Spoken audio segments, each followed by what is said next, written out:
Imagine this. You're walking through an empty English village on a fog-thick autumn evening. The wind howls low, not like it's blowing through, but like it's warning you. Then, somewhere behind the church walls, something moves. And suddenly, you hear it. A voice, faint, pleading, whispering your name, a name no one should know. That's how it begins. Not with a scream, but with a summons. That's what happened in Ashworth, England, in 1965, a disappearance that didn't just erase a family, it erased part of history. Thomas Higgins, his wife Ella, and their 2 children vanished from their modest cottage without a trace. Not a struggle. Not a single witness. And if that were all, it might have become just another ghost story. But it's what was found beneath St. Mary's Church that turned mystery into forbidden terror. 3 months after the family disappeared, investigators discovered a hidden chamber, sealed behind centuries-old stone.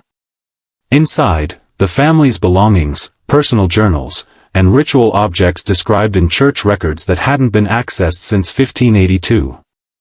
Objects banned, burned, buried.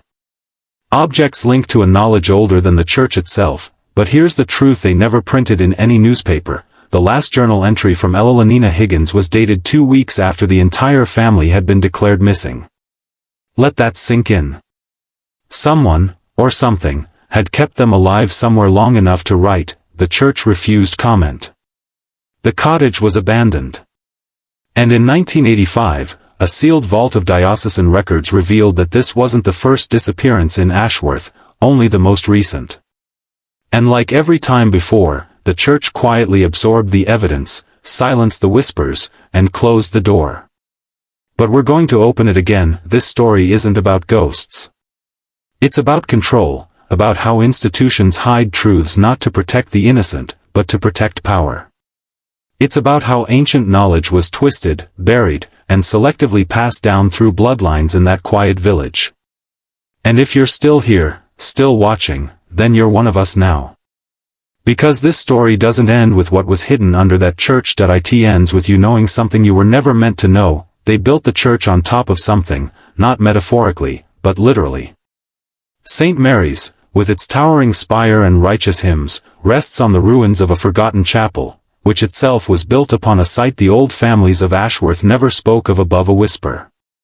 A site once known in whispers as the crossed roots, where ley lines converged, where soil never settled, and where bones, even in death, refused to rest.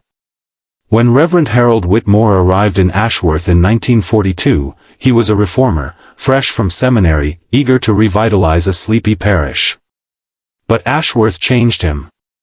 Not suddenly, not overnight, but slowly, the way old knowledge seeps into the cracks of an unguarded mind. You see, Reverend Whitmore didn't just inherit a pulpit. He inherited access. Access to a library sealed in the church's undercroft for generations. A collection of pre-Norman manuscripts, sigil-covered tomes, apocryphal texts, all untouched by time, by light, or by doctrine. And he read them. He devoured them. Somewhere in that descent, he stopped preaching to heaven and began listening to something far older. Something that didn't offer salvation, but power. You need to understand something. Ashworth wasn't random. The families who lived there weren't ordinary. The Higgins line, through Ella, could be traced to Whitlock blood, one of the original 5 bloodlines that had kept the rites alive since the 1100s. Hidden under the cover of Anglican ritual, they had passed down knowledge, generation to generation, not in books, but in gestures, herbs, symbols carved into stone lintels, lullabies whispered to children when no one else was listening. The Ashworth Historical Preservation Society, formed in 1962, was a front. A mask. Behind the mask was an awakening, a reactivation of old rituals tied to something far older than Christianity, older than Rome, older than written language. Ella wasn't a victim. She was a vessel. A chosen lineage bearer tasked with reactivating a rite that had been dormant for 400 years. But something went wrong. Or maybe it didn't. Maybe disappearance was the final stage.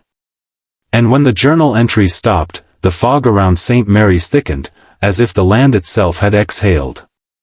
The church sealed the chamber.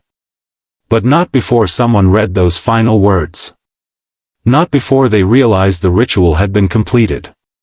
You think faith protects you. But in Ashworth, faith was the door. And they left it unlocked. That there's a reason you've never heard of the Higgins case. Not in the papers, not in documentaries, not even in conspiracy forums obsessed with vanishing families. It wasn't forgotten. It was removed. Surgically. See, once investigators found the chamber beneath St. Mary's and read those journal entries, the local constabulary quietly reached out to the diocese. What happened next wasn't standard. Within 48 hours, a team from London arrived, men who never gave names, carrying no official badges, but bearing orders no one dared question. The chamber was sealed. The artifacts taken. The constable transferred. And everyone who had seen what was inside was forced to sign a statement, binding them under a clause reserved only for matters of national religious stability. But it didn't stop there. In 1985, when the sealed records were finally opened under legal pressure, a pattern emerged. 5 disappearances over 300 years, all from Ashworth. All families connected by blood to the founding lines. All vanishing within days of the harvest moon, every 78 years. The church called it coincidence. But among the unsealed pages was a fragment, an untranslated parchment describing the doctrine of silence. A decree issued in 1311 by the Bishop of Northumbria to protect what he called the sacrament beneath the earth. In it, he warned that certain truths must be contained, lest they consume the faith that hides them. That phrase, faith that hides them, became the foundation for what we now understand as ecclesiastical containment, not denying the old knowledge, but absorbing it, digesting it into symbols the masses could never decode. Baptismal fonts placed over ritual wells. Crucifixes mounted above doorways inscribed with druidic sigils. Hymns sung in tones tuned to frequencies once used to open trance states in pre-Roman initiations. You think the church erased the old ways? No. It buried them alive. And in Ashworth, they pulsed just beneath the surface, waiting for blood of the right purity to awaken them. That's why Ella Lenina's purchases mattered. The salt, the herbs, the candles, they weren't superstitions. They were ingredients. And her children? Not innocent bystanders, but central to the rite. A boy to carry the essence. A girl to carry the memory. Every part of the Higgins family's life had been a map, leading to that moment beneath the church. And the moment didn't pass. It opened. Every village has its legends, old ghosts, witch stories, whispers of curses. But Ashworth's legends were not fiction. They were records. Encoded truths passed through rhyme and nursery song, hiding in plain sight. The Whitlocks, the Carrs, the Thorntons, those names didn't just survive the centuries by chance. They were guardians. Stewards of a knowledge that had survived every purge, every inquisition, every fire. When the Romans came, they went underground. When the church came, they put on robes and played the part. But the bloodlines held fast, marrying only within their circles, keeping the rites alive through ritual, memory, and the unsaid. You see, this wasn't about paganism versus Christianity. It was about who controls the narrative of power. And those families? They controlled the real current, the unseen river beneath the doctrine. When Reverend Whitmore formed the Ashworth Historical Preservation Society, it wasn't a hobby. It was a signal. An ignition. The cycle had returned. The bloodline clock had struck. And Ella Lenina Higgins, with her ancestral ties and inquisitive mind, had unknowingly stepped into a role prepared for her before she was born. You think coincidence explains how she ended up marrying into a village most people had never heard of? No. She was drawn back. Blood calls to blood. And the rituals they began enacting, under the guise of historical research, were precise. The candles placed in thirteenths, the salt circling the churchyard, the ancient chants transcribed in Margaret's own hand. These weren't experiments. They were instructions. And it wasn't just the church. Beneath Ashworth lies a network, literal and symbolic, of intersecting lines, both geographical and spiritual. Ley lines converge under St. Mary's like veins around a heart. Ancient stone markers long overgrown trace paths to unseen destinations. And right at the center, the Higgins children. Margaret, the memory bearer. Billy, the vessel. Their dreams, their drawings, their strange silence in the final weeks, it all pointed to something activating in them. Something ancestral. Something programmed. What we call madness in children, visions, voices, dreams, is often memory waking too early. The church knew. The old families knew. The constable tried to warn someone, but by then, it was already in motion. Rituals aren't just performed, they awaken. And Ashworth was stirring from a very long sleep. He was 15 when the Higgins family vanished. Just a boy then, living 2 cottages down, but old enough to see what others refused to. His name is withheld now, by request. Not out of fear of ridicule, but because he believes names carry power. And after what he saw in 1965, he never spoke of Ashworth again. Not until now. I've read his written testimony. I've spoken to him. His hands still shake when he describes that night. October 31st, Samhain to the ancients. The villagers called it Harvest's End. He'd gone out late to look for his dog, who'd run off toward the churchyard. That's when he saw them. A circle of figures in robes, not black, but deep moss green, almost blending into the night itself. At the center stood Reverend Whitmore, hands raised to the heavens, voice echoing through fog that didn't move with the wind. The boy remembers Thomas Higgins too, not chanting, but crying. He wasn't leading the ritual. He was sacrificing something. Elenina stood beside him, stone-faced, her children kneeling at the altar carved from an overturned gravestone, symbols glowing faintly in the dark, not painted, but burned into the rock itself. And then, silence. A vacuum, sudden and complete, like the world had taken a breath and refused to exhale. The witness says the fog shimmered, like heat on tarmac, and the figures vanished. Not walked away. Not hidden. Vanished. The children too. The witness ran home. Told no one. Not until years later, when the nightmares returned, not as dreams, but as memories. Memories of a phrase repeated that night, something in a language he didn't recognize, but that still echoes in his head, Idrun Sik Sothel. Tresek Ren Nuth. He found it years later, buried in a pre-Christian fragment catalogued by the British Museum but never translated in public. It means, let the forgotten awaken. Let the blood remember. And that's when he understood, this wasn't a kidnapping. It wasn't a murder. It was an offering. A trade. One family to bridge the cycle. One family to open the passage beneath the church, not just a crypt, but a gateway. You see, rituals don't always end with death. Sometimes they end with transformation. And that night, something very old woke beneath Ashworth, and something human ceased to be. Most people live in houses, attend churches, walk streets, never once asking why those places were built where they were. But in Ashworth, location was never random. Every stone laid in St. Mary's, every carving above a doorway, every turn of the narrow lanes, it was all deliberate. The architecture wasn't just functional. It was symbolic. Ritualistic. Geometric. The entire village was a sigil, a living diagram designed to concentrate energy and funnel it beneath the church. And it wasn't the only one. There are villages like it across England, across Europe, tied together by an invisible web the church has always known about but never admitted. This is the hidden layer of civilization.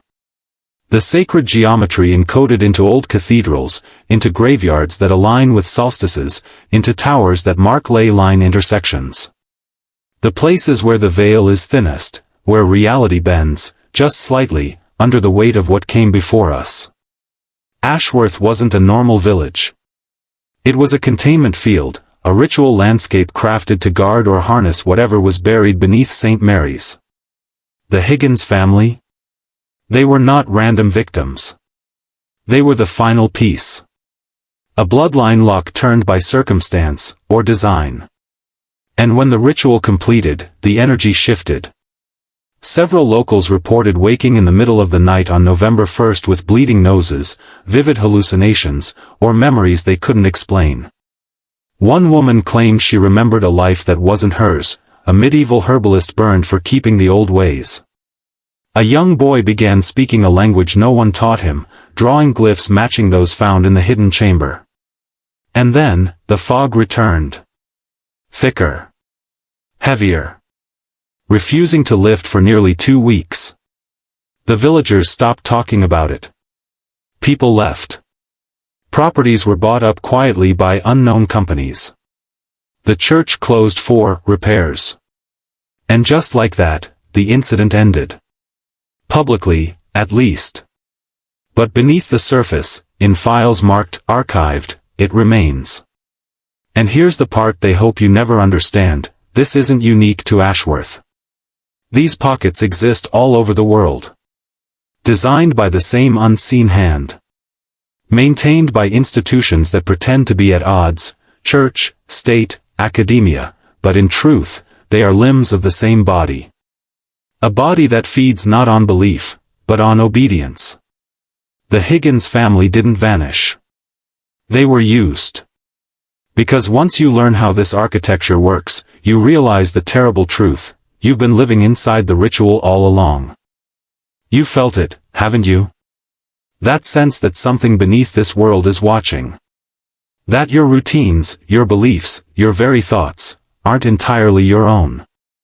That's not paranoia. That's memory. Ancestral memory, echoing from a time before the world was mapped and tamed. Before the gods were given names. Before the Higgins family disappeared beneath a Yorkshire church, there were others. Always others. Sacrifices made not to appease, but to awaken. The final sealed journal in that chamber beneath St. Mary's contained one last line, scribbled in haste across the margin of a ritual text: "It's not death that waits beneath. It's remembering." And that's what this has always been about. Not ghosts. Not demons. But consciousness older than man, buried beneath stone and scripture. They call it mythology. They call it madness. But names are weapons. And language is the leash. The truth is this: some knowledge was never lost. It was suppressed. Because once a man knows who he really is, not a name, not a title, but a vessel of memory stretching back before history, he can no longer be controlled. And that's the greatest threat to any institution built on obedience. The church, the state, the scholars, they didn't destroy the old ways. They repurposed them. They built their cathedrals over ritual sites. They declared the bloodlines heresy, then married into them. They created rules to bind men not with chains, but with narratives. But every few generations, something slips through. A crack opens. A ritual completes. And someone, a child, a mother, a family, becomes the axis. In 1965, the Higgins family became that axis. And what came through wasn't evil. It was truth.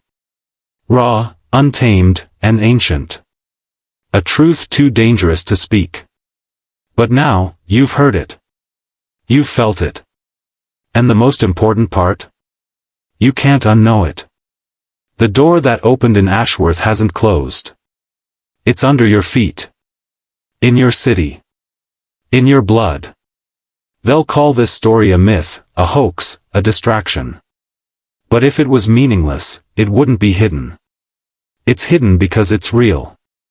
Because it changes you. So if your pulse is quickening, if your skin feels colder, it means something inside you remembers. Just like Margaret remembered. Just like Billy drew. Just like Ella Lenina summoned. The question is, what will you do with what you now know? Down arrow comment, the fog remembers, below. Twice. Not for me, for you. To lock it in. To mark the awakening.